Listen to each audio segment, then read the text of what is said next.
ಎಲ್ಲರಿಗೂ ನಮಸ್ಕಾರ. ನಮ್ಮ ಲ್ಯಾಕ್ಸ್ ಬೆಂಗಳೂರು ಪ್ರಸ್ತುತಪಡಿಸುವ ಹಿಂದೂ ಸುದ್ದಿ ವಿಶ್ಲೇಷಣೆಗೆ ತಮಗೆಲ್ಲ ಸ್ವಾಗತ. ಇಂದು ನಾವು 17 ಡಿಸೆಂಬರ್ 2024 ಬೆಂಗಳೂರು ಎಡಿಷನ್ ನ್ಯೂಸ್ ಪೇಪರನ್ನು ನೋಡಲಿದ್ದೇವೆ. ಈಗ ಈ ದಿನದ ಆರ್ಟಿಕಲ್ಗಳನ್ನು ನೋಡೋಣ. ಮೊದಲ ಆರ್ಟಿಕಲ್ ಬಂದು mango processing unit to come up in Mulbagal, farmers in Srinivaspur disappointed. ಈ ಒಂದು ಆರ್ಟಿಕಲ್ನಲ್ಲಿ ನಮಗೆ ಕೆಲವು ಇನ್ಫಾರ್ಮೇಷನ್ ಸಿಗುತ್ತೆ. ಅಂದರೆ ಈಗ ಒನ್ ವರ್ಡ್ ಆನ್ಸರ್ಸ್ ಏನು ಇರುತ್ತೆ, ಅಂದರೆ like direct single sentence answers ಏನಿರುತ್ತೆ ಅದಕ್ಕೆ ಯೂಸ್ ಆಗುತ್ತೆ. ಹಾಗಾಗಿ ನಾನು ಈ ಒಂದು ಆರ್ಟಿಕಲ್ನ ಇವತ್ತು ತೊಗೊಂಡಿದ್ದೀನಿ. ಮೊದಲಿಗೆ ಇಲ್ಲಿ ಸಿಗುವಂಥ ಇನ್ಫಾರ್ಮೇಷನ್ ಏನು ಅಂದರೆ, ಕೋಲಾರ ಡಿಸ್ಟ್ರಿಕ್ಟಲ್ಲಿ ಬರುವಂತಹ ಶ್ರೀನಿವಾಸ್ಪುರ ತಾಲೂಕು ಏನಿದೆ, ಶ್ರೀನಿವಾಸ್ಪುರ ತಾಲೂಕು ಬಂದು ಏಷ್ಯಾದಲ್ಲೇನೇ ಲಾರ್ಜೆಸ್ಟ್ ಮ್ಯಾಂಗೋ ಪ್ರೊಡ್ಯೂಸರ್. ಸೊ ಹಾಗಾಗಿ ಇದು ಒಂದು ಫ್ಯಾಕ್ಟ್ ನಮಗೆ ತಿಳಿದಿರಬೇಕು. ಮತ್ತು ನೆಕ್ಸ್ಟ್ ಫ್ಯಾಕ್ಟ್ ಏನು ಗೊತ್ತಾಗುತ್ತೆ ನಮಗೆ ಅಂತಂದರೆ, ಸರ್ಕಾರ ಈಗ ಮ್ಯಾಂಗೋ ಪ್ರಾಸೆಸಿಂಗ್ ಯೂನಿಟನ್ನು ಸ್ಟಾರ್ಟ್ ಮಾಡಬೇಕು ಅಂತ ಇದ್ದಾರೆ. ಸೊ ಈ ಮ್ಯಾಂಗೋ ಪ್ರಾಸೆಸಿಂಗ್ ಯೂನಿಟ್ನ ಎಲ್ಲೆಲ್ಲಿ ಸ್ಟಾರ್ಟ್ ಮಾಡ್ತಾ ಇದ್ದಾರೆ ಅಂದರೆ, ಮೊದಲಿಗೆ ಮುಳ್ಬಾಗಿಲಲ್ಲಿ,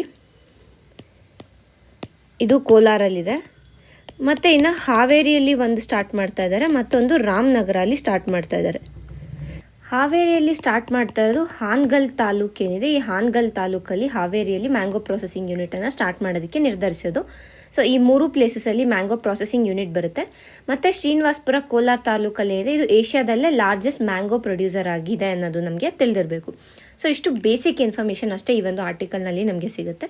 ಈಗ ಮುಂದಿನ ಆರ್ಟಿಕಲ್ ನೋಡೋಣ. Only 18 of 47 government buildings upgraded under accessible India campaign. ಈ ಒಂದು ಆರ್ಟಿಕಲ್ನಲ್ಲಿ ನಮಗೆ ಇನ್ಫಾರ್ಮೇಷನ್ ಏನು ಇಂಪಾರ್ಟೆಂಟ್ ಆಗುತ್ತೆ ಅಂದರೆ, ಈ ಆಕ್ಸೆಸಿಬಲ್ ಇಂಡಿಯಾ ಕ್ಯಾಂಪೇನ್ ಏನಿದೆ ಇದರ ಬಗ್ಗೆ ನಮಗೆ ಗೊತ್ತಿರಬೇಕು. ಯಾಕೆಂತಂದರೆ ಇದು ಇವಾಗ ನ್ಯೂಸಲ್ಲಿ ಇರೋದ್ರಿಂದ ಸೊ ಪ್ರಿಲಿಮ್ಸಲ್ಲಿ ಕೇಳುವಂತಹ ಚಾನ್ಸಸ್ ಇದೆ. ಇದು ಹಳೆ ಸ್ಕೀಮ್, ಇದು ಸ್ಟಾರ್ಟ್ ಆಗಿರೋದು 2015 ಇರ್ಬೋದು, ಬಟ್ ಇವಾಗ ನ್ಯೂಸಲ್ಲಿ ಬಂದಿರೋದ್ರಿಂದ ಕೇಳುವಂತಹ ಚಾನ್ಸಸ್ ಇದೆ ಅನ್ನೋ ಒಂದು ನಿಟ್ಟಿನಲ್ಲಿ ನಾನು ಈ ಒಂದು ಆರ್ಟಿಕಲ್ನ ಇವತ್ತು ತೊಗೊಂಡಿದ್ದೀನಿ. ಈ ಆಕ್ಸೆಸಿಬಲ್ ಇಂಡಿಯಾ ಕ್ಯಾಂಪೇನ್ ಏನಿದೆ, ಈ ಆಕ್ಸೆಸಿಬಲ್ ಇಂಡಿಯಾ ಕ್ಯಾಂಪೇನ್ ಅಂಡರಲ್ಲಿ 47 ಗವರ್ಮೆಂಟ್ ಬಿಲ್ಡಿಂಗ್ಸ್ ಏನಿದೆ, ಬೆಂಗಳೂರಿನಲ್ಲಿರುವಂತಹ 47 ಗವರ್ಮೆಂಟ್ ಬಿಲ್ಡಿಂಗ್ಗಳನ್ನು ಅಪ್ಗ್ರೇಡ್ ಮಾಡಬೇಕಿತ್ತು. ಅಂದರೆ ಅದನ್ನು ಡಿಸೇಬಲ್ಡ್ ಫ್ರೆಂಡ್ಲಿಯಾಗಿ ಟ್ರಾನ್ಸ್ಫಾರ್ಮ್ ಮಾಡಬೇಕಿತ್ತು. ಡಿಸೇಬಲ್ಡ್ ಫ್ರೆಂಡ್ಲಿ ಅಂದರೆ ಏನಾಗುತ್ತೆ, ಈಗ ರ್ಯಾಂಪ್ಸ್ ಹಾಕೋದಿರ್ಬೋದು, ಇಲ್ಲ ಹ್ಯಾಂಡ್ ರೈಲ್ಸನ್ನು ಇನ್ಸ್ಟಾಲ್ ಮಾಡೋದಿರ್ಬೋದು, ಇಲ್ಲ ಅಂತಂದರೆ ಡಿಸೇಬಲ್ಡ್ ಆಕ್ಸೆಸಿಬಲ್ ಟಾಯ್ಲೆಟ್ಸ್ ಫೆಸಿಲಿಟಿ ಇರ್ಬೋದು, ಇಲ್ಲ ಪಾರ್ಕಿಂಗ್ ಫೆಸಿಲಿಟಿ ಇರ್ಬೋದು. ಈ ರೀತಿಯಾದ ಒಂದು ಏನು ಅಪ್ಗ್ರೇಡೇಷನ್ ಬೇಕಾಗುತ್ತೆ, ಇರುವಂತಹ ಬಿಲ್ಡಿಂಗಿಗೆ ಅಪ್ಗ್ರೇಡೇಷನ್ ಏನು ಬೇಕಾಗುತ್ತೆ ಆ ಅಪ್ಗ್ರೇಡೇಷನನ್ನು ಮಾಡೋದು ಆಕ್ಸೆಸಿಬಲ್ ಇಂಡಿಯಾ ಕ್ಯಾಂಪೇನ್ ಅಂಡರಲ್ಲಿ ಮಾಡಬೇಕಿತ್ತು. ಬಟ್ ಈಗ ಸದ್ಯಕ್ಕೆ ಏನಾಗಿದೆ ಅಂದರೆ, ಕೇವಲ 18 ಬಿಲ್ಡಿಂಗ್ಗಳನ್ನು ಮಾತ್ರನೇ ಅಪ್ಗ್ರೇಡ್ ಮಾಡಿದ್ದಾರೆ.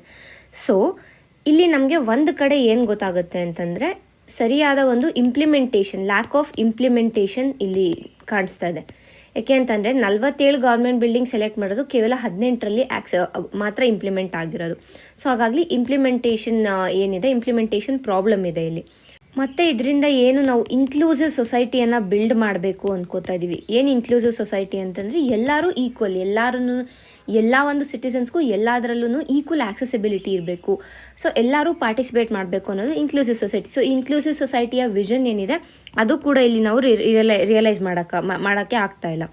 ಮತ್ತು ಮೂರನೇದಾಗಿ ಏನು ಅಂತಂದರೆ, equality and dignity of the individual. ಏನಾಗುತ್ತೆ ಅಂತಂದರೆ, ಈಗ ಡಿಸೇಬಲ್ಡ್ ಪೀಪಲ್ ಏನಿದ್ದಾರೆ ಅವ್ರಿಗೆ ಇಲ್ಲಿ ಈಕ್ವಲ್ ಆಕ್ಸೆಸ್ ಇಲ್ಲ. ಸೊ ಈಕ್ವಲ್ ಆಕ್ಸೆಸ್ ಇಲ್ಲ ಅಂದರೆ ಅವರ ರೈಟ್ ಟು ಆಪರ್ಚುನಿಟಿ ಇರ್ಬೋದು, ರೈಟ್ ಟು ಈಕ್ವಾಲಿಟಿ ಇರ್ಬೋದು, ಅದು ಕೂಡ ಇಲ್ಲಿ ಹಾರ್ಮ್ ಆಗ್ತಾ ಇರೋದನ್ನ ನಾವು ನೋಡ್ಬೋದಾಗುತ್ತೆ. ಸೊ ಈ ಒಂದು ಕಾರಣಗಳಿಂದ ಈ ಏನು ಆಕ್ಸೆಸಿಬಲ್ ಇಂಡಿಯಾ ಕ್ಯಾಂಪೇನ್ ಇದೆ ಇದು ಸಕ್ಸಸ್ಫುಲ್ಲಾಗಿ ಇಂಪ್ಲಿಮೆಂಟ್ ಆಗ್ತಾ ಇಲ್ಲ ಅಂತಲೇ ಹೇಳ್ಬೋದು. ಮತ್ತು ಮತ್ತಷ್ಟು ಇನ್ಫಾರ್ಮೇಷನ್ ಈ ಆಕ್ಸೆಸಿಬಲ್ ಇಂಡಿಯಾ ಕ್ಯಾಂಪೇನ್ ಬಗ್ಗೆ ತಿಳ್ಕೊಬೇಕು ಅಂತಂದರೆ, ಈಗಾಗಲೇ ಹೇಳಿರೋ ಥರ ಇದನ್ನ ಲಾಂಚ್ ಮಾಡಿದ್ದು 2015ರಲ್ಲಿ ಸ್ಟಾರ್ಟ್ ಮಾಡಿದ್ದು. ಇದರ ಮತ್ತೊಂದು ಹೆಸರು ಏನು ಅಂದರೆ, ಸುಗಮ್ಯ ಭಾರತ್ ಅಭಿಯಾನ ಅನ್ನೋದು ಇದರ ಮತ್ತೊಂದು ಹೆಸರು. ಏನಕ್ಕೆ ಇದರ ಮೇನ್ ಗೋಲ್ ಏನು ಅಂತ ಅಂದರೆ, it enhances accessibility for persons with disability. ಎಲ್ಲೆಲ್ಲಿ ಡಿಸೇಬಲ್ಡ್ ಪೀಪಲ್ಗೆ ಎಲ್ಲೆಲ್ಲಿ ಆಕ್ಸೆಸಿಬಿಲಿಟಿ ಪ್ರಾಬ್ಲಮ್ ಇರುತ್ತೆ, ಥ್ರೂ ದಿಸ್ ಕ್ಯಾಂಪೇನ್ ಆ ಆಕ್ಸೆಸಿಬಿಲಿಟಿಯನ್ನು ಕ್ರಿಯೇಟ್ ಮಾಡೋದು ಈ ಒಂದು ಕ್ಯಾಂಪೇನ್ ಅಥವಾ ಈ ಒಂದು ಸ್ಕೀಮ್ನ ಒಂದು ಮುಖ್ಯ ಉದ್ದೇಶ ಅಂತ ಹೇಳ್ಬೋದು. ಮತ್ತು ಈ ಒಂದು ಸ್ಕೀಮನ್ನು ಲಾಂಚ್ ಮಾಡಿದ್ದು ಯಾರು ಅಂತಂದರೆ, department of empowerment of persons with disability ಏನಿದೆ, ಈ ಒಂದು ಡಿಪಾರ್ಟ್ಮೆಂಟ್ ಇದನ್ನು ಸ್ಟಾರ್ಟ್ ಮಾಡೋದು to create an inclusive and accessible India. So ಇಷ್ಟು ನಮಗೆ ಈ ಒಂದು ಆರ್ಟಿಕಲ್ನಲ್ಲಿ ಸಿಗೋ ಇನ್ಫಾರ್ಮೇಷನ್. ಮುಂದಿನ ಆರ್ಟಿಕಲ್ ನೋಡೋಣ. Carrying gold from Gulf a typical Kerala problem. ಈಗ ನಮಗೆಲ್ಲ ತಿಳಿದೇ ಇದೆ, ಗಲ್ಫ್ ರೀಜನ್ ಅಂತ ಬಂದರೆ ಎಸ್ಪೆಷಲಿ ಸೌದಿ ಇರ್ಬೋದು, ದುಬೈ ಇರ್ಬೋದು, ಕತಾರ್, ಈ ಒಂದು ರೀಜನ್ಗಳಲ್ಲಿ ನೋಡಿದ್ರೆ ಕೇರಳೈಟ್ಸ್ಗಳು ಜಾಸ್ತಿ ಇಲ್ಲಿಗೆ ಹೋಗ್ತಾರೆ. ಸೊ ಅವ್ರು ಏನು ಮಾಡ್ತಾರೆ, ವಾಪಸ್ ಬರೋವಾಗ ಗೋಲ್ಡನ್ನು ತೊಗೊಂಡು ಬರ್ತಾರೆ ತಮ್ಮೊಂದಿಗೆ. ಸೊ ಈ ಗೋಲ್ಡ್ ಏನು ತರ್ತಾರೆ, ಇದನ್ನ ಹಲವಾರು ಬಾರಿ ಟ್ಯಾಕ್ಸಸ್ಸಿಂದ ಬಚಾವಾಗೋದಕ್ಕೋಸ್ಕರ ಏನು ಮಾಡ್ತಾರೆ, ಸ್ಮಗಲ್ ಮಾಡ್ತಾರೆ. ಸೊ ಈ ರೀತಿಯಾದ ಒಂದು ಸ್ಮಗ್ಲಿಂಗ್ ಏನಿದೆ ಇದು ಬರೋದು ನಮ್ಮ ಕಾಫಿ ಪೋಸಾ ಆ್ಯಕ್ಟ್ ಏನಿದೆ ಈ ಒಂದು ಆ್ಯಕ್ಟ್ ಅಂಡರಲ್ಲಿ ಬರುತ್ತೆ. ಕಾಫಿ ಪೋಸಾ ಅಂತಂದರೆ conservation of foreign exchange and prevention of smuggling act ಅಂತ, ಸ್ಮಗ್ಲಿಂಗ್ ಆ್ಯಕ್ಟಿವಿಟೀಸ್ ಆ್ಯಕ್ಟ್ ಅಂತ. ಸೊ ಇದನ್ನು ಎನ್ಯಾಕ್ಟ್ ಮಾಡಿದ್ದು 1974 1974ರಲ್ಲಿ ಇದನ್ನು ಪಾಸ್ ಮಾಡಿರೋದು. ಸೊ ಈ ಒಂದು ಆ್ಯಕ್ಟ್ ಏನಿದೆ ಇದರ ಮುಖ್ಯ ಉದ್ದೇಶ ಏನು ಅಂತಂದರೆ, ಯಾವುದೇ ರೀತಿಯಾದ ಸ್ಮಗ್ಲಿಂಗ್ ಆ್ಯಕ್ಟಿವಿಟೀಸ್ ಏನಿರುತ್ತೆ, ಅಂದರೆ ಈಗ ಏನಾದ್ರು ಸ್ಮಗಲ್ಡ್ ಗೂಡ್ಸ್ ಇಟ್ಕೊಂಡಿರ್ಬೋದು, ಒಟ್ನಲ್ಲಿ ಸ್ಮಗ್ಲಿಂಗ್ ಆ್ಯಕ್ಟಿವಿಟೀಸ್ ಅಂದರೆ ಅವರೇ ಸ್ಮಗಲ್ ಮಾಡ್ತಾ ಇರ್ಬೋದು, ಇಲ್ಲ ಸ್ಮಗಲ್ ಮಾಡಿರೋ ಗೂಡ್ಸನ್ನು ಪರ್ಚೇಸ್ ಮಾಡೋದಿರ್ಬೋದು, ಇಲ್ಲ ಅದರಿಂದ ಡೀಲ್ ಮಾಡೋದಿರ್ಬೋದು, ಇಲ್ಲ ಯಾರಾದರೂ ಸ್ಮಗ್ಲರ್ಸ್ನ ಇವರು ಹಾರ್ಬರ್ ಮಾಡ್ತಾ ಇರೋದ್ರೆ ಇವರು ಅವರಿಗೆ ಪ್ರೊಟೆಕ್ಷನ್ ಕೊಡ್ತಾ ಇರೋದಿರ್ಬೋದು. ಈ ರೀತಿಯಾದ ಒಟ್ಟಿನಲ್ಲಿ ಓವರಾಲ್ ಸ್ಮಗ್ಲಿಂಗ್ ಆ್ಯಕ್ಟಿವಿಟೀಸ್ಗೆ ರಿಲೇಟೆಡ್ ಆಗಿರೋ ಯಾವುದೇ ಒಂದು ಅಫೆನ್ಸ್ ಆದರೂ ಕೂಡ ಈ ಕಾಫಿ ಪೋಸಾ ಆ್ಯಕ್ಟ್ ಅಂಡರಲ್ಲಿ ಬರುತ್ತೆ. ಈ ಒಂದು ಆರ್ಟಿಕಲ್ ನ್ಯೂಸಲ್ಲಿ ಏನಕ್ಕಿದೆ ಅಂತಂದರೆ, ಕೇರಳದ ಒಬ್ಬ ವ್ಯಕ್ತಿ ಏನು ಮಾಡಿದ್ದಾರೆ ಅಂತಂದರೆ, ಈ ಏನು ಗೋಲ್ಡ್ ಇರುತ್ತೆ ಲೈಕ್ ಗಲ್ಫಿಂದ ಬರೋವಾಗ ಗೋಲ್ಡನ್ನು ತಗೊಂಡು ಸ್ಮಗಲ್ ಮಾಡ್ಕೊಂಡು ಬಂದಿದ್ದಾರೆ. ಸೊ ಹಾಗಾಗಿ ಅವರಿಗೆ ಸೆಕ್ಷನ್ 3(1) ಅಂಡರ್ ಕಾಫಿ ಪೋಸಾ ಆ್ಯಕ್ಟ್ ಏನಿದೆ ಆ ಸೆಕ್ಷನನ್ನು ಯೂಸ್ ಮಾಡಿ ಸೆಂಟರ್ ಮತ್ತು ಸ್ಟೇಟ್ ಗವರ್ಮೆಂಟ್, ಈ ಸೆಕ್ಷನ್ ಏನು ಮಾಡುತ್ತೆ ಅಂತಂದರೆ, ಸೆಂಟರ್ ಅಥವಾ ಸ್ಟೇಟ್ ಗವರ್ಮೆಂಟು ಯಾವುದೇ ಒಬ್ಬರು ಸ್ಮಗಲ್ ಮಾಡ್ತಾ ಇದ್ದಾರೆ ಅಂತ ಅನುಮಾನ ಬಂತು ಅಂದರೆ ಅವ್ರನ್ನ ಡಿಟೈನ್ ಮಾಡುವಂಥ ಒಂದು ಪವರನ್ನು ಕೊಡುತ್ತೆ. ಸ್ಟೇಟ್ಗೆ ಇರ್ಬೋದು ಇಲ್ಲ ಸೆಂಟರ್ ಗವರ್ಮೆಂಟ್ಗೆ ಇರ್ಬೋದು. ಸೊ ಆ ರೀತಿಯಾಗಿ ಆ ಒಂದು ವ್ಯಕ್ತಿಯನ್ನು, ಕೇರಳದ ವ್ಯಕ್ತಿಯೊಬ್ಬರನ್ನ ಡಿಟೈನ್ ಮಾಡಿರೋದ್ರಿಂದ ಈ ಒಂದು ಆರ್ಟಿಕಲ್ ನ್ಯೂಸಲ್ಲಿದೆ. ಸೊ ಈಗ ನಾವು ಕಾಫಿ ಪೋಸಾ ಆ್ಯಕ್ಟ್ ಬಗ್ಗೆ ಸ್ವಲ್ಪ ಇನ್ಫಾರ್ಮೇಷನ್ ತಿಳ್ಕೊಳ್ಳೋಣ. ಸೊ ಇಲ್ಲೇನಾಗುತ್ತೆ, ಈಗಾಗಲೇ ಹೇಳಿರೋ ಥರ ನಾನು ಸೆಕ್ಷನ್ 3ಯಲ್ಲಿ either centre government or state government detain ಮಾಡ್ಕೋಬೋದು. ಸೆಂಟರ್ ಅಂದರೆ ಯಾವುದೇ ಪರ್ಮಿಷನ್ ತೊಗೊಳ್ಳೋಷ್ಟಿಲ್ಲ. ಅಕಸ್ಮಾತ್ ಇಫ್ ಸ್ಟೇಟ್ ಏನಾದರೂ ಈ ಕಾಫಿ ಪೋಸಾ ಅಂಡರಲ್ಲಿ ಯಾವುದೇ ಒಂದು ಆರ್ಡರನ್ನು ಪಾಸ್ ಮಾಡ್ತಾ ಇದೆ ಅಂತಂದರೆ ಆ ಒಂದು ಆರ್ಡರನ್ನು ಸೆಂಟ್ರಲ್ ಗವರ್ನಮೆಂಟ್ಗೆ ವಿತಿನ್ 10 days ಕಳಿಸ್ಬೇಕು. ಅಂದರೆ ಈಗ ಇವತ್ತು ಯಾವುದಾದ್ರು ಒಂದು ಆರ್ಡರ್ ಪಾಸ್ ಮಾಡಿದೆ, ಸೊ ಟುಡೇ 17th ಪಾಸ್ ಮಾಡಿದೆ ಅಂತಂದರೆ 27 ಡಿಸೆಂಬರ್ ಒಳಗಡೆ ಸೆಂಟ್ರಲ್ ಗವರ್ಮೆಂಟ್ಗೆ ಈ ಒಂದು ಇನ್ಫಾರ್ಮೇಷನನ್ನು ಅವರು ಫಾರ್ವರ್ಡ್ ಮಾಡಬೇಕು, ಲೈಕ್ ಈ ರೀತಿಯಾಗಿ ನಾವು ಆರ್ಡರ್ ಪಾಸ್ ಮಾಡಿದ್ದೀವಿ ಅಂತ. ಅದಾದಮೇಲೆ ಏನು ಮಾಡಬೇಕು ಅಂತಂದರೆ, ಯಾಕೆ ನಾವು ಡಿಟೈನ್ ಮಾಡಿದ್ದೀವಿ ಅಂತ ಅಂದ್ಬಿಟ್ಟು ಯಾವ ವ್ಯಕ್ತಿಯನ್ನು ಡಿಟೈನ್ ಮಾಡಿರ್ತಾರೆ ಆ ವ್ಯಕ್ತಿಗೆ ವಿತಿನ್ 5 days ಅದನ್ನು ಕಮ್ಯುನಿಕೇಟ್ ಮಾಡಬೇಕು. ಅಂದರೆ ಏನಕ್ಕೆ ಅವ್ರನ್ನ ನಾವು ಇಟ್ಕೊಂಡಿದ್ದೀವಿ ಕಸ್ಟಡಿಯಲ್ಲಿ ಅನ್ನೋದನ್ನು ವಿತಿನ್ 5 days ಅವರು ಕೊಡಬೇಕು. ಮತ್ತು ಈಗ ಯಾವ ಅಥಾರಿಟಿ ಒಂದು ಪರ್ಸನನ್ನು ಡಿಟೈನ್ ಮಾಡಿರ್ತಾರೆ ಅವರು ಕೋರ್ಟ್ಗೂ ಅಷ್ಟೇ ಮತ್ತು ಆ ಡಿಟೈನ್ ಮಾಡಿರುವಂತಹ ವ್ಯಕ್ತಿಗೂ ಅಷ್ಟೇ ಕರೆಕ್ಟಾಗಿ ರೀಸನ್ ಕೊಡಬೇಕು, ಏನಕ್ಕೆ ಅವ್ರನ್ನ ಡಿಟೈನ್ ಮಾಡಿದ್ದಾರೆ. ಅಂದರೆ like it is in accordance with law ಅಂತಾನೆ, ಲಾ ಅಲ್ಲಿ ಏನಿದೆ ಅದನ್ನೇ ನಾವು ಫಾಲೋ ಮಾಡಿ ಅವ್ರನ್ನ ಡಿಟೈನ್ ಮಾಡಿದ್ದೀವಿ ಅಂತ ಕೋರ್ಟ್ಗೂ ಕೂಡ ಸ್ಯಾಟಿಸ್ಫೈ ಮಾಡಬೇಕು. ಅಟ್ ದ ಸೇಮ್ ಟೈಮ್ ಯಾರನ್ನ ಡಿಟೈನ್ ಮಾಡಿರ್ತಾರೆ ಅವ್ರಿಗೂ ಕೂಡ ಅದನ್ನು ಸ್ಯಾಟಿಸ್ಫೈ ಮಾಡಬೇಕು. ಇದಾದಮೇಲೆ ಏನಾಗುತ್ತೆ, ಹೈಕೋರ್ಟ್ಸ್ ಕ್ಯಾನ್ ಎಕ್ಸಾಮಿನ್, ಇಲ್ಲಿ ನೋಡಿ ಕ್ಯಾನ್, ಮಸ್ಟ್ ಶುಡ್ ಅಂತ ಏನಿಲ್ಲ, high courts can examine detention orders prior to execution. ಅದಾದಮೇಲೆ detention order can not be challenged at pre execution stage. ಈಗ ಏನಾದರೂ ಆ ವ್ಯಕ್ತಿ ಯಾರು ಡಿಟೈನ್ ಮಾಡಿರ್ತಾರೆ ಆ ವ್ಯಕ್ತಿ ಏನಾದ್ರು ಈ ಒಂದು ಡಿಟೆನ್ಷನ್ ಆರ್ಡರ್ನ ಚಾಲೆಂಜ್ ಮಾಡಬೇಕು ಅಂತಂದರೆ ಅದು ಎಕ್ಸಿಕ್ಯೂಟ್ ಆದ ನಂತರನೇ ಅದನ್ನ ಚಾಲೆಂಜ್ ಮಾಡೋಕ್ಕಾಗೋದು, ಅದಕ್ಕೆ ಮುಂಚೆ ಚಾಲೆಂಜ್ ಮಾಡೋದಕ್ಕೆ ಆಗೋದಿಲ್ಲ. ಮತ್ತು ಇನ್ನೊಂದು ಇಂಪಾರ್ಟೆಂಟ್ ವಿಷಯ ಏನು ಅಂದರೆ, this order can be executed anywhere in India. ಈಗ ಯಾವುದೋ ಒಂದು ಸ್ಟೇಟ್ ಗವರ್ನಮೆಂಟ್ ಅದನ್ನ ಆರ್ಡರ್ ರೇಸ್ ಮಾಡಿದರೂ ಕೂಡ ಅದನ್ನ ಭಾರತದ ಬೇರೆ ಯಾವುದೇ ರಾಜ್ಯದಲ್ಲಾದ್ರೂ ಅದನ್ನು ಎಕ್ಸಿಕ್ಯೂಟ್ ಮಾಡ್ಬೋದಾಗುತ್ತೆ. ಸಿಮಿಲರ್ ಟು CRPCಯಲ್ಲಿ ಯಾವ ರೀತಿಯಾಗಿ ನಾವು ಅರೆಸ್ಟನ್ನು ಮಾಡ್ತೀವಿ ಅದೇ ರೀತಿಯಾಗಿ ಇದರಲ್ಲೂ ಕೂಡ ಮಾಡ್ಬೋದು ಅನ್ನೋದು ಇಷ್ಟು ಕಾಫಿ ಪೋಸಾ ಆ್ಯಕ್ಟನ ಮುಖ್ಯವಾದ ಫೀಚರ್ಸ್ ಆಗಿದೆ. ಈಗ ಮುಂದಿನ ಆರ್ಟಿಕಲ್ ನೋಡೋಣ.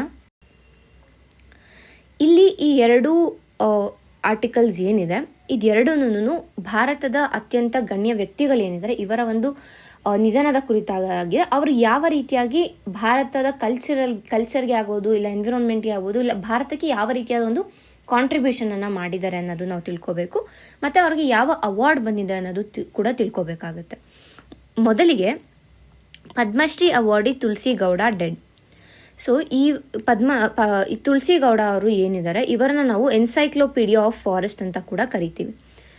ಇವರು ತಮ್ಮ ಚಿಕ್ಕ ವಯಸ್ಸಿನಿಂದ ಸ್ಟಾರ್ಟ್ ಮಾಡಿ ಈಗ ಕೊನೆ ವಯಸ್ಸುವರೆಗೂ ಸುಮಾರು 30,000 ಸ್ಯಾಪ್ಲಿಂಗ್ಸ್ ಏನಿದೆ ಗಿಡಗಳನ್ನು ನೆಟ್ಟಿದ್ದಾರೆ. ಅದು ಈಗ ಮರ ಆಗಿ ಒಂದು ಫಾರೆಸ್ಟ್ ಆಗಿ ಅದು ಬೆಳೆದಿದೆ. ಇವರ ಈ ಒಂದು ಕೆಲಸಕ್ಕಾಗಿನೇ ಅವರಿಗೆ 2021ರಲ್ಲಿ ಪದ್ಮಶ್ರೀ ಅವಾರ್ಡನ್ನು ಕೂಡ ಕೊಟ್ಟಿದ್ದಾರೆ.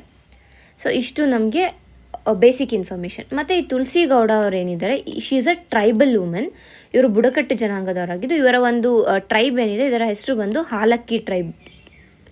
ಹಾಲಕ್ಕಿ ಬುಡಕಟ್ಟು ಜನಾಂಗದವರೇನಿದ್ದಾರೆ ಆ ಒಂದು ಜನಾಂಗಕ್ಕೆ ಈ ತುಳಸಿ ಗೌಡ ಅವರು ಸೇರ್ತಾರೆ. ಇವರ ಒಂದು ಏನು ನೇಟಿವ್ ಪ್ಲೇಸ್ ಇದೆ ಇದು ಬಂದು ಉತ್ತರ ಕನ್ನಡ ಜಿಲ್ಲೆಯ ಅಂಕೋಲಾ ತಾಲೂಕು. ಅಂಕೋಲಾ ಅಂದ ತಕ್ಷಣ ನಮಗೆ ನೆನಪಾಗೋದು ನೋ ಟ್ಯಾಕ್ಸ್ ಕ್ಯಾಂಪೇನ್. ನಮ್ಮ ಫ್ರೀಡಮ್ ಮೂಮೆಂಟ್ ಟೈಮಲ್ಲಿ ಇದ್ದಂತಹ ನೋ ಟ್ಯಾಕ್ಸ್ ಕ್ಯಾಂಪೇನ್ ಏನಿದೆ ಇದು ಅಂಕೋಲಾಯಿಂದ ಸ್ಟಾರ್ಟ್ ಆಗಿದ್ದು, ಅದು ಕೂಡ ನಮಗೆ ನೆನಪಿರಬೇಕು.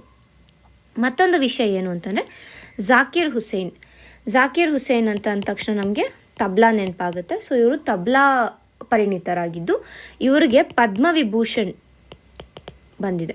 ಪದ್ಮವಿಭೂಷಣ್ ಅವಾರ್ಡನ್ನು ಇವರಿಗೆ ಪ್ರದಾನ ಮಾಡಲಾಗಿದೆ.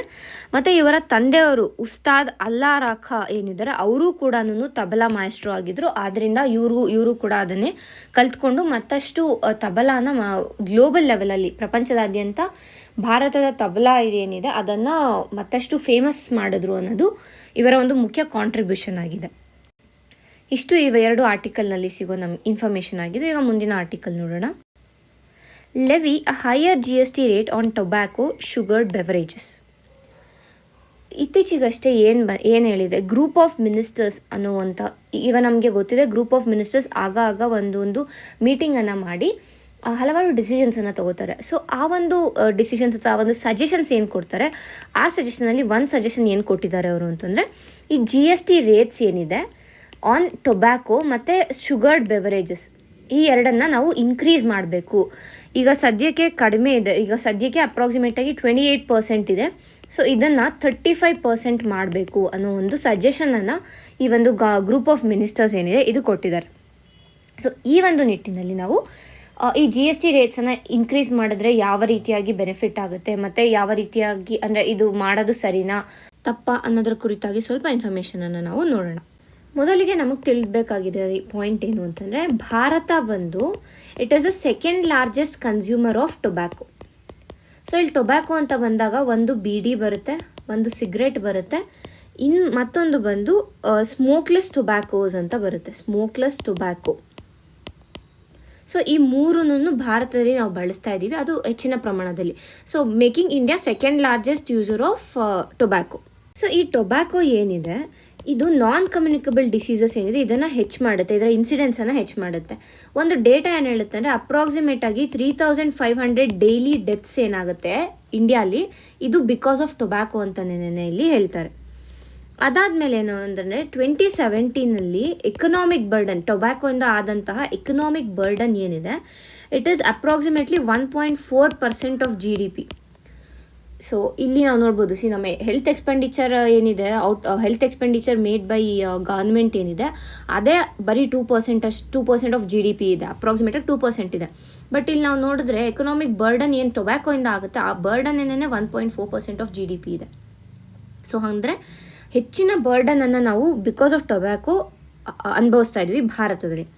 ಸೊ ಈಗ ಏನು ಪ್ರಪೋಸ್ಡ್ ಹೈಕ್ ಇದೆ, ಈ 35%, 28%ಇಂದ 35% ಹೈಕ್ ಮಾಡಬೇಕು ಅಂತ ಹೇಳ್ತಾ ಇದ್ದಾರೆ, ಸಜೆಸ್ಟ್ ಮಾಡಿದ್ದಾರೆ. That is a good move to boost. ಒಂದು ಕಡೆ ಏನಾಗುತ್ತೆ ಅಂತಂದರೆ ಇದರಿಂದ ಟ್ಯಾಕ್ಸ್ ರೆವೆನ್ಯೂಸ್ ಇನ್ಕ್ರೀಸ್ ಆಗುತ್ತೆ ಗೌರ್ಮೆಂಟ್ಗೆ. ಮತ್ತೊಂದು ಕಡೆ ಏನಾಗುತ್ತೆ, ಹೈಯರ್ ಟ್ಯಾಕ್ಸ್ ಅಂತ ಅಂದಾಗ ಪ್ರೈಸಸ್ ಇನ್ಕ್ರೀಸ್ ಆಗೋದ್ರಿಂದ ಕನ್ಸಂಪ್ಷನ್ ಏನಿದೆ ಈ ಕನ್ಸಂಪ್ಷನ್ ರೆಡ್ಯೂಸ್ ಆಗುತ್ತೆ. ಸೊ ಈ ಒಂದು ನಿಟ್ಟಿನಲ್ಲಿ ಈ ಹೈಕ್ ಏನು ಸಜೆಸ್ಟ್ ಮಾಡಿದ್ದಾರೆ that is a good move ಅಂತ ಇಲ್ಲಿ ಹೇಳ್ತಾ ಇದ್ದಾರೆ. ಇದರ ಜೊತೆ ಏನಾಗುತ್ತೆ, ಈಗಾಗಲೇ ಟ್ಯಾಕ್ಸ್ ರೆವೆನ್ಯೂ ಇನ್ಕ್ರೀಸ್ ಆಯಿತು ಅಂದರೆ ಆಬ್ವಿಯಸ್ಲಿ ಗೌರ್ಮೆಂಟ್ಗೆ ಪ್ರಾಫಿಟ್ಸ್ ಕೂಡ ಇನ್ಕ್ರೀಸ್ ಆಗುತ್ತೆ. ಸೊ ಇದಿಷ್ಟು ಒಂದು ಕಡೆ ಆಯಿತು. ಸೊ ಮತ್ತೆ ಇಲ್ಲಿ ಏನು ಸಜೆಸ್ಟ್ ಮಾಡ್ತಾ ಇದ್ದಾರೆ ಅಂದರೆ, ಈಗ GSTದು ಪೀಕ್ ರೇಟ್ ಏನಿದೆ ದಟ್ ಈಸ್ 40%. ಸೊ ಈ ಗ್ರೂಪ್ ಆಫ್ ಮಿನಿಸ್ಟರ್ಸ್ ಏನಿದೆ ಈ ಗ್ರೂಪ್ ಆಫ್ ಮಿನಿಸ್ಟರ್ಸ್ 35%ಗೆ ಬದಲಾಗಿ 40%ನೇ ರೆಕಮೆಂಡ್ ಮಾಡ್ಬೋದಿತ್ತು ಅಂತ ಇಲ್ಲಿ ಒಂದು ಸಜೆಷನನ್ನು ಕೊಡ್ತಾ ಇದ್ದಾರೆ. ಸೊ 40% ಅಂತ ಅಂದಾಗ ಮತ್ತಷ್ಟು ಇನ್ಕ್ರೀಸ್ ಆಗ್ತಾ ಇತ್ತು. ಅಂದರೆ ಈಗ ಏನು ಟ್ಯಾಕ್ಸ್ ರೆವೆನ್ಯೂ ಇರ್ಬೋದು, ಇಲ್ಲ ಟ್ಯಾಕ್ಸ್ ರೆವೆನ್ಯೂ ಇರ್ಬೋದು, ಪ್ರಾಫಿಟ್ಸ್ ಇರ್ಬೋದು, ಎಲ್ಲ ಮತ್ತಷ್ಟು ಇನ್ಕ್ರೀಸ್ ಆಗ್ತಾ ಇತ್ತು. ಮತ್ತು ಏನು ಕನ್ಸಂಪ್ಷನ್ ಇದೆ ಅದು ಮತ್ತಷ್ಟು ರೆಡ್ಯೂಸ್ ಆಗ್ತಾ ಇತ್ತು. ಸೊ ಹಾಗಾಗಿ 40% ಇನ್ಕ್ರೀಸನ್ನು ಇಲ್ಲಿ ಮಾಡ್ಬೋದಿತ್ತು ಅಂತ ಇಲ್ಲಿ ಹೇಳ್ತಾ ಇದ್ದಾರೆ. ಇದು ಒಂದು ಇಶ್ಯೂ. ಆದರೆ ಮತ್ತೊಂದು ಇಶ್ಯೂ ಏನಿದೆ ಅಂತಂದರೆ, ಇವಾಗ ನಾವೇನು ಹೇಳ್ತೀವಿ ಅಂತಂದರೆ ಟ್ಯಾಕ್ಸಸ್ ಇನ್ಕ್ರೀಸ್ ಮಾಡಿದ್ರೆ ಇಲ್ಲಿಸಿಟ್ ಟ್ರೇಡ್ ಏನಿದೆ ಅಥವಾ ಇಲ್ಲೀಗಲ್ ಟ್ರೇಡ್ ಏನಿದೆ, ಈ ಟ್ರೇಡ್ ಹೆಚ್ಚಾಗುತ್ತೆ ಅಂತ ನಾವು ಇನ್ನೊಂದು ಕಡೆ ಹೇಳ್ತೀವಿ. ಬಟ್ ಈ ಆರ್ಟಿಕಲ್ಲಿ ಏನು ಹೇಳ್ತಾ ಇದ್ದಾರೆ ಅಂತಂದರೆ, ಟ್ಯಾಕ್ಸ್ ಇನ್ಕ್ರೀಸ್ ಆದರೂ ಕೂಡ ಇಲ್ಲಿ ಇಲ್ಲೀಗಲ್ ಟ್ರೇಡ್ ಇನ್ಕ್ರೀಸ್ ಆಗೋದಕ್ಕೆ ಚಾನ್ಸ್ ಇಲ್ಲ. ಅದನ್ನ ಯಾವ ರೀತಿಯಾಗಿ ಮಿನಿಮಲ್ ಇಂಪ್ಯಾಕ್ಟ್ ಮಾಡ್ಬೋದು ಅನ್ನೋದಕ್ಕೆ ಕೆಲವು ಸಜೆಷನನ್ನು ಕೊಡ್ತಾ ಇದ್ದಾರೆ. ಅಂದರೆ ಈ ಒಂದು ಟ್ಯಾಕ್ಸ್ ಇನ್ಕ್ರೀಸ್ ಮಾಡಲಿ, ಅದರ ಜೊತೆಗೆ ಇಲ್ಲೀಗಲ್ ಟ್ರೇಡನ್ನು ಕೂಡ ರೆಡ್ಯೂಸ್ ಮಾಡಬೇಕು ಅಂತಂದರೆ ಕೆಲವು ಸಜೆಷನ್ಸನ್ನು ಕೂಡ ಇಲ್ಲಿ ಕೊಡ್ತಾ ಇದ್ದಾರೆ. ಏನು ಸಜೆಷನ್ಸ್ ಕೊಡ್ತಾ ಇದ್ದಾರೆ ಅಂತಂದರೆ, ಒಂದು ಅಡ್ಮಿನಿಸ್ಟ್ರೇಷನ್ ಕ್ವಾಲಿಟಿಯನ್ನು ಇನ್ಕ್ರೀಸ್ ಮಾಡಿ, ಮತ್ತು ರೆಗ್ಯುಲೇಟರಿ ಫ್ರೇಮ್ವರ್ಕ್ ಏನಿದೆ ಈ ಫ್ರೇಮ್ವರ್ಕನ್ನು ಎನ್ಹಾನ್ಸ್ ಮಾಡಿ, ಸ್ಟ್ರೆಂಥನ್ ಮಾಡಿ ಮತ್ತಷ್ಟು. ಮತ್ತು ಗೌರ್ಮೆಂಟ್ ಕಮಿಟ್ಮೆಂಟ್ ಇರ್ಬೋದು, ಇಲ್ಲ ಟೊಬ್ಯಾಕೊ ಯೂಸೇಜ್ ಅವ್ರನ್ನ ಸೋಷಿಯಲ್ ಆಕ್ಸೆಪ್ಟೆನ್ಸ್ ಏನಿದೆ ಅದನ್ನು ಇನ್ಕ್ರೀಸ್ ಮಾಡೋದಿರ್ಬೋದು. ಆಮೇಲೆ ಇನ್ಫಾರ್ಮಲ್ ಡಿಸ್ಟ್ರಿಬ್ಯೂಷನ್ ನೆಟ್ವರ್ಕ್ಸ್ ಏನಿರುತ್ತೆ ಅದನ್ನು ಕರ್ಬ್ ಮಾಡೋದಿರ್ಬೋದು. ಈ ರೀತಿಯಾಗಿ ಸಜೆಷನ್ಸನ್ನು ಕೊಡ್ತಾ ಇದ್ದಾರೆ, ಸೊ ದಟ್ ಇಲ್ಲಿಗಲ್ ಟ್ರೇಡ್ ಕೂಡ ರೆಡ್ಯೂಸ್ ಆಗುತ್ತೆ. ಅಟ್ ದ ಸೇಮ್ ಟೈಮ್ ಟ್ಯಾಕ್ಸಸ್ನು ನಾವು ಆರಾಮಾಗಿ ಇನ್ಕ್ರೀಸ್ ಮಾಡ್ಬೋದು ಅಂತ. ಮತ್ತು ಮತ್ತೊಂದು ಪ್ರಾಬ್ಲಮ್ ಏನು ಅಂತಾರೆ, ಇದು ಫಸ್ಟ್ ಒನ್ನು 40% ಮಾಡ್ಬೋದಿತ್ತು, ಸೆಕೆಂಡ್ ಒನ್ನು ಇಲಿಸಿಟ್ ಟ್ರೇಡ್ ಏನಿದೆ ಅದರ ಕುರಿತಾಗಿ, ಮತ್ತು ಥರ್ಡ್ ಒನ್ ಏನು ಹೇಳ್ತಾ ಇದ್ದಾರೆ ಅಂತಂದರೆ, GST is an ad valorem tax ಅಂತಂದರೆ ಇದು ಏನು ಮಾಡುತ್ತೆ ಅಂತಂದರೆ, it is usually tied to the product price. Ad valorem ಅಂತಂದರೆ ಏನು, ಪ್ರಾಡಕ್ಟ್ ಪ್ರೈಸ್ ಅಂದರೆ ಪ್ರಾಡಕ್ಟ್ ಮೇಲೆ, not based on its number, based on the product it is ಏನೋದು ಲೆವಿಡ್ ಅಂತ ತಿಳ್ಕೊಬೇಕು. ಈ ಆ್ಯಡ್ ವೆಲರಮ್ ಟ್ಯಾಕ್ಸಸ್ ಏನಾಗುತ್ತೆ ಅಂತಂದರೆ, ಇದರ ಕಲೆಕ್ಷನ್ ಏನಿರುತ್ತೆ this is less effective. So ಹಾಗಾಗಿ ಟೊಬ್ಯಾಕೋನ ಈ ಆ್ಯಡ್ ವೆಲರಮ್ ಟ್ಯಾಕ್ಸಿನ ತೆಗಿಬೇಕು ಅಂತ ಕೂಡ ಇಲ್ಲಿ ಒಂದು ಸಜೆಷನನ್ನು ಕೊಡ್ತಾ ಇದ್ದಾರೆ. ಸೊ ಹಾಗಾಗಿ ಏನು ಮಾಡ್ಬೋದು ಅಂತಂದರೆ, ಇದ್ರ ಜೊತೆಗೆ ಅಂದರೆ ಈಗ GST ಏನು ಹಾಕ್ತಾ ಇದ್ದಾರೆ ಟೊಬ್ಯಾಕೊ ಮೇಲೆ, ಅದರ ಜೊತೆಗೆ ಎಕ್ಸೈಸ್ ಡ್ಯೂಟಿಯನ್ನು ಕೂಡ ನಾವು ಭಾರತ ಲೆವಿ ಮಾಡಬೇಕು. ಸೊ ದ್ಯಾಟ್ ಏನು ಇಲ್ಲಿ ಎಫೆಕ್ಟಿವ್ನೆಸ್ ಇಲ್ಲಿ ರೆಡ್ಯೂಸ್ ಆಗುತ್ತೆ ಅದು ಇಲ್ಲಿ ಬ್ಯಾಲೆನ್ಸ್ ಆಗಬೇಕು. ಅಂದರೆ ಎಕ್ಸೈಸ್ ಡ್ಯೂಟಿಯನ್ನು ಇನ್ಕ್ರೀಸ್ ಮಾಡಿದಾಗ ಏನಾಗುತ್ತೆ, ಎಕ್ಸೈಸ್ ಡ್ಯೂಟಿಯನ್ನು GST ಜೊತೆಗೆ ಎಕ್ಸೈಸ್ ಡ್ಯೂಟಿಯನ್ನು ಹಾಕಿದಾಗ ರೆವೆನ್ಯೂ ಕೂಡ ಇನ್ಕ್ರೀಸ್ ಆಗುತ್ತೆ. ಇಲ್ಲಿ ಏನು ಲೆಸ್ ಎಫೆಕ್ಟಿವ್ನೆಸ್ ಇದೆ ಆ ಎಫೆಕ್ಟಿವ್ನೆಸ್ಸನ್ನು ಇಲ್ಲಿ ನಾವು ಕಂಡ್ಕೋಬೋದು ಅಂತ ಕೂಡ ಇಲ್ಲಿ ಸಜೆಸ್ಟ್ ಮಾಡ್ತಾ ಇದ್ದಾರೆ. ಸೊ ಇಲ್ಲಿ ಪ್ರಾಬ್ಲಮ್ಸ್ ಆ್ಯಂಡ್ ಸಜೆಷನ್ಸ್ ಕೂಡ ಇಲ್ಲಿ ಸೈಮಲ್ಟೇನಿಯಸ್ ಆಗಿ ಕೊಟ್ಕೊಂಡು ಹೋಗಿದ್ದಾರೆ. ಇನ್ನು ಮತ್ತೆ ಇದಿಷ್ಟು tobacco with respect to tobacco. ಆದರೆ ಈಗ ಶುಗರ್ಡ್ ಬೆವರೇಜಸ್ಗೆ ಬಂದರೆ, ಶುಗರ್ಡ್ ಬೆವರೇಜಸ್ ಅಂತ ಬಂದ ತಕ್ಷಣ ಮೇನ್ ಬಂದು ಡಯಾಬಿಟೀಸ್ಗೆ ಕಾರಣ ಮತ್ತು ಒಬೇಸಿಟಿಗೆ ಕಾರಣ ಆಗುತ್ತೆ. ಸೊ ಇದೆರಡು ಕೂಡ ನಾನ್ ಕಮ್ಯುನಿಕೇಬಲ್ ಡಿಸೀಸಸ್. ಸೊ ಇದನ್ನು ಕೂಡ ರೆಡ್ಯೂಸ್ ಮಾಡಬೇಕು ಅಂತಂದರೆ ಏನು ಹೆಲ್ತ್ ಫೋಕಸ್ಡ್ ಲೆವೀಸ್ ಇದೆ, ಎಕ್ಸ್ಟ್ರಾ ಹೆಲ್ತ್ ಫೋಕಸ್ಡ್ ಡ್ಯೂಟೀಸ್ ಏನಿದೆ ಇದನ್ನು ಇನ್ಕ್ರೀಸ್ ಮಾಡಿ ಅಂತ ಹೇಳ್ತಿದ್ದಾರೆ, ವಿತ್ ಲೈಕ್ ಸ್ಪೆಸಿಫಿಕ್ ಎಕ್ಸೈಸ್ ಟ್ಯಾಕ್ಸಸನ್ನು ಹಾಕುವ ಮುಖಾಂತರ. ಸೊ ಇಲ್ಲಿ ಅವ್ರು ಏನು ಹೇಳ್ತಾ ಇದ್ದಾರೆ, ಈಗ ಎರಡಕ್ಕೂ ಆ್ಯಡ್ ವೆಲರಮ್ ಬೇಸಿಸ್ ಮೇಲಿದೆ, ಸೊ ಅದನ್ನ ಸ್ಪೆಸಿಫಿಕ್ ಟ್ಯಾಕ್ಸಸ್ ಆಗಿ ಕನ್ವರ್ಟ್ ಮಾಡಿ ಅಂತ ಇಲ್ಲಿ ಸಜೆಸ್ಟ್ ಮಾಡ್ತಾ ಇದ್ದಾರೆ. ಸೊ ಈ ರೀತಿಯಾಗಿ ಮಾಡೋದ್ರಿಂದ ಏನಾಗುತ್ತೆ ಅಂತಂದರೆ, ಶುಗರ್ ಬೆವರೇಜಸ್ ಇರ್ಬೋದು ಇಲ್ಲ ಟೊಬ್ಯಾಕೊ ಇರ್ಬೋದು, ಎರಡರದ್ದು ಕನ್ಸಂಪ್ಷನ್ ಏನಿದೆ ಅದು ರೆಡ್ಯೂಸ್ ಆಗುತ್ತೆ ಅಂತ ಇಲ್ಲಿ ಹೇಳ್ತಾ ಇದ್ದಾರೆ. ಸೊ ಅವಾಗ ಅದು ರೆಡ್ಯೂಸ್ ಆಗುತ್ತೆ, ಆದರೆ ಇದರಿಂದ ಹೆಲ್ತ್ ಬೆನಿಫಿಟ್ಸ್ ಏನಿದೆ ಅದು ಇನ್ಕ್ರೀಸ್ ಆಗುತ್ತೆ. At the same time economic burden ಏನಿದೆ ಅದು ಕೂಡ ಕಡಿಮೆ ಆಗುತ್ತೆ ಅನ್ನೋದು ಈ ಒಂದು ಆರ್ಟಿಕಲ್ನ ಒಟ್ಟಾರೆ ಸಾರಾಂಶ ಆಗಿದೆ. ಈಗ ಮುಂದಿನ ಆರ್ಟಿಕಲ್ ನೋಡೋಣ. Green hydrogen and the financing challenge. Bharat ಏನು ಒಂದು ಗೋಲ್ಸ್ ಕೊಟ್ಟಿದೆ ಅಂತಂದರೆ, ಬೈ 2070 2070 ಝೀರೋ ಎಮಿಷನ್ ಅನ್ನೋ ಒಂದು ಏನು ಗೋಲನ್ನು ಭಾರತ ಡಿಕ್ಲೇರ್ ಮಾಡಿದೆ. ಅಷ್ಟೇ ಅಲ್ದಿರ ಇದರ ಜೊತೆಗೆ 5 million metric tons of green ಹೈಡ್ರೋಜನನ್ನು ನಾವು ಬೈ 2030 ಆ್ಯನ್ಯುವಲಿ ಪ್ರೊಡ್ಯೂಸ್ ಮಾಡ್ತೀವಿ ಅಂತ ಕೂಡ ಮತ್ತೊಂದು ಗೋಲ್ ಅಥವಾ ಮತ್ತೊಂದು ಏಮನ್ನು ಭಾರತ ಡಿಕ್ಲೇರ್ ಮಾಡ್ಕೊಂಡಿದೆ. 5 million metric tons of green hydrogen annually produce ಮಾಡ್ತೀವಿ ಬೈ 2030. ಸೊ ಈ ಒಂದು ಏನು ಭಾರತ ತನ್ನ ಒಂದು ಗೋಲನ್ನು ಡಿಕ್ಲೇರ್ ಮಾಡಿದೆ, ಇದನ್ನು ಫುಲ್ಫಿಲ್ ಮಾಡೋದಕ್ಕೆ ಹಲವಾರು ಚಾಲೆಂಜಸ್ ಇದೆ. ಸೊ ಫಸ್ಟ್ ಚಾಲೆಂಜಿಂಗ್ ಏನಿದೆ, ಇದೇ ಫೈನಾನ್ಸಿಂಗ್ ಚಾಲೆಂಜ್ ಬರುತ್ತೆ. ಯಾಕೆ ಅಂತಂದರೆ, ಈ ಗ್ರೀನ್ ಹೈಡ್ರೋಜನ್ ಪ್ರೊಡಕ್ಷನ್ ಕಾಸ್ಟ್ ಏನಿದೆ, ಈ ಪ್ರೊಡಕ್ಷನ್ ಕಾಸ್ಟು ಬಹಳ ಹೆಚ್ಚಿದೆ. ಅಂದರೆ ಈಗ ಅಪ್ರಾಕ್ಸಿಮೇಟಾಗಿ $5 to $7 per kg ಬೇಕಾಗುತ್ತೆ. ಅದೇ ಈಗ ಟ್ರೆಡಿಷನಲ್ ಹೈಡ್ರೋಜನ್ ಅಂದರೆ ಈಗ ಗ್ರೇ ಆರ್ ಬ್ಲೂ ಹೈಡ್ರೋಜನ್ ಏನಿದೆ, ಇದರ ಪ್ರೊಡಕ್ಷನ್ ಕಾಸ್ಟ್ ಬಂದು ಅಪ್ರಾಕ್ಸಿಮೇಟ್ಲಾಗಿ $2 to $4 per kg ಇದೆ. ಇಲ್ಲೇ ನೋಡಿ ಈ ಡಿಫ್ರೆನ್ಸ್ ಏನಿದೆ, it is huge.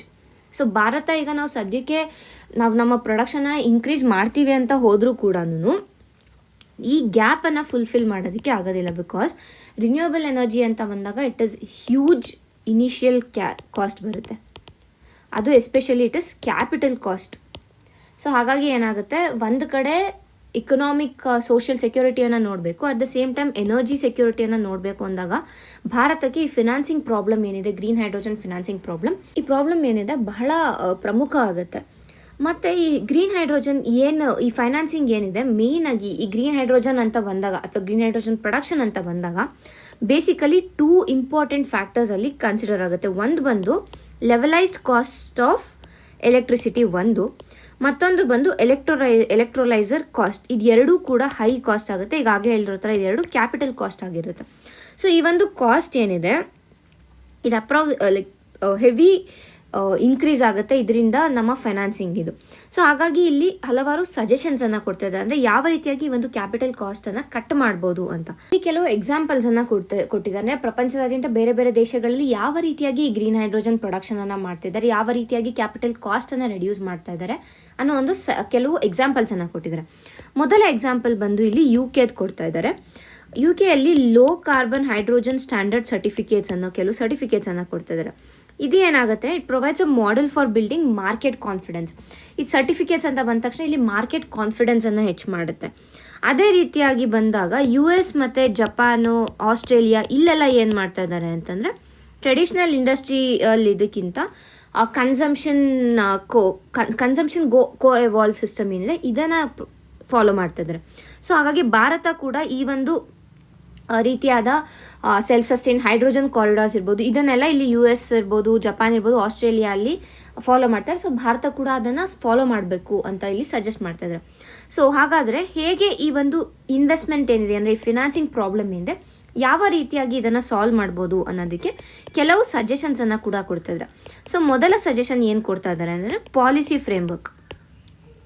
So policy framework ಏನಿದೆ, ಭಾರತದ ಪಾಲಿಸಿ ಫ್ರೇಮ್ವರ್ಕ್, ಇಲ್ಲಿ ಜಸ್ಟ್ ಪ್ರೊಡಕ್ಷನ್ ಇನ್ಸೆಂಟಿವ್ಸ್ ಕೊಡೋದು ಅಷ್ಟೇ ಅಲ್ಲ, ಅದಕ್ಕಿಂತ ಹೆಚ್ಚಿನದಾಗಿ ಮಾಡಬೇಕಾಗುತ್ತೆ. ಸೊ ಯೂಶಲಾಗಿ ಏನು ಮಾಡ್ತೀವಿ ಅಂತಂದರೆ ಭಾರತದಲ್ಲಿ ನಾವು ಯಾವುದೇ ಒಂದು ಸ್ಕೀಮನ್ನು ಪ್ರಮೋಟ್ ಮಾಡಬೇಕು ಅಂತಂದರೆ ಅಲ್ಲಿ ಇನ್ಸೆಂಟಿವ್ಸನ್ನು ಕೊಡೋದಕ್ಕೆ ಸ್ಟಾರ್ಟ್ ಮಾಡ್ತೀವಿ.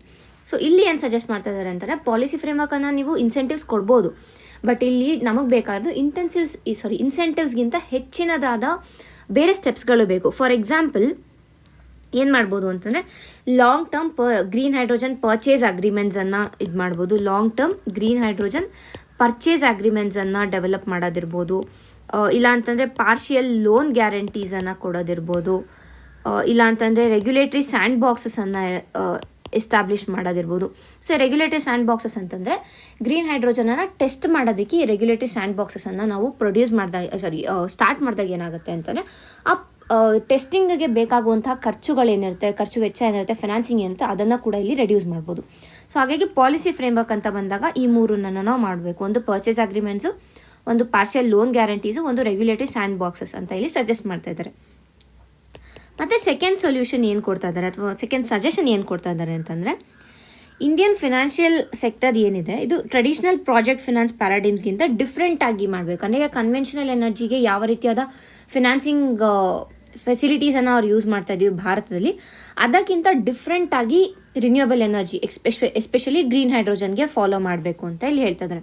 ಫಾರ್ ಎಕ್ಸಾಂಪಲ್ ಏನು ಮಾಡ್ಬೋದು ಅಂತಂದರೆ ಈ ಏನು ಗ್ರೀನ್ ಹೈಡ್ರೋಜನ್ನಿಂದ ಚಾಲೆಂಜಸ್ ಬರುತ್ತೆ ಇದನ್ನು ಅಡ್ರೆಸ್ ಮಾಡೋದಕ್ಕೆ ಅಂತಲೇ ಸ್ಪೆಷಲಾಗಿ ಇಂಡಿಯನ್ ಬ್ಯಾಂಕ್ಸ್ ಕೆಲವು ಪ್ರೋಗ್ರಾಮ್ಸ್ ಅಥವಾ ಕೆಲವು ಪಾಲಿಸೀಸನ್ನು ಹೊರತರ್ಬೋದು ಅನ್ನೋದನ್ನ ಇಲ್ಲಿ ಸಜೆಸ್ಟ್ ಮಾಡ್ತಿದ್ದಾರೆ.